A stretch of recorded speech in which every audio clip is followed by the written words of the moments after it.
Welcome once again to Review Your Ride. I'm John Green. Today we've got something really different. We've got what we call in Australia a couple of paddock thrashers. We've got a 1992 Mazda 121 and a 1997 Hyundai XL. And as you can see, these poor things have been thrashed within an inch of their life. But they're still alive.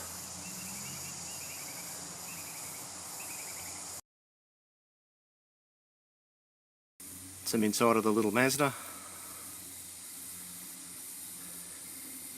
This one's only done 196,000, but I can tell you the last probably 100k it's done a pretty hard miles. This car's actually owned by a friend of mine. We bought two of them for our sons to learn to drive around a paddock in. This one didn't even have the keys. We had to do a bit of a number on the ignition system to get it to go. Works, but just a little look under the bonnet of the Mazda. It's a 1.3 litre engine, carburetted. Would have been one of the last carburetted cars you probably could have bought in Australia. It still started nice and easy, it went alright. Doesn't blow smoke. A pretty tough engine. Alright, we'll see if this bad boy still goes. Let's see if it'll start. Look at that, it started like a new car. Actually started easier than that Jag we test drove a couple of weeks ago.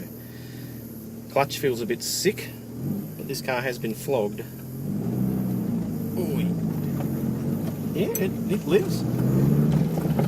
Oh, into second gear. Gearbox feels alright, although it's awfully loose, but like I said, this car has been thrashed within an inch of its life by our two sons on dirt tracks on a paddock, pretty much like this one we're in today.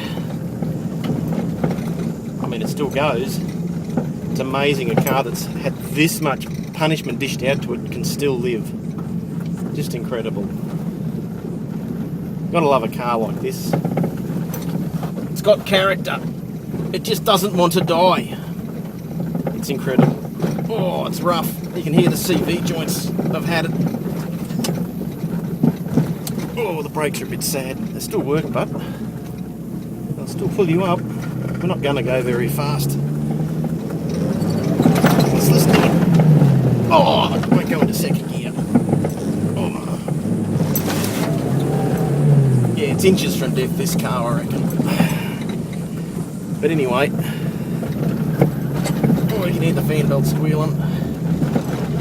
But it still goes. I don't reckon it would take too much to probably get this thing back to a point where you could drive it around a paddock like this reasonably well. I mean, if you know somebody with a paddock, go and buy one of these old cars for a couple of $100 and let your kids drive them around. It's pretty safe as long as you don't let it do anything stupid. And if you can learn to drive in a car like this, in a paddock that the gearbox is getting a bit tired in, clutch is certainly soft, to say the least. They've got heavy steering.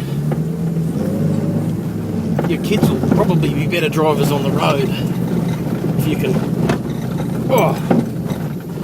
if they can drive one of these things on a track like this, you know, they're going to be able to drive a modern car a lot easier. Modern cars virtually drive themselves. Oh, it understeer. Oh, but this is fun.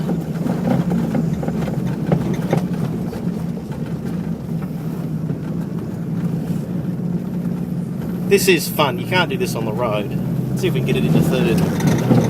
Oh, into third. Yeah, it goes into third. Oh. It's understeering. Oh, this is dirt. And the truth is also, my friend and I did a little bit of work to this car to actually get it running in the first place. We had to fix the brakes, adjust the clutch, pump the tyres up, all that sort of thing that nobody just seems to learn these days. And we've taught our sons a fair bit about cars just working on this thing. You know, and if you break something, well, it doesn't matter. I don't know if you saw the dents on the outside of this before, but they've had a few little things in it. Nothing major. Nope.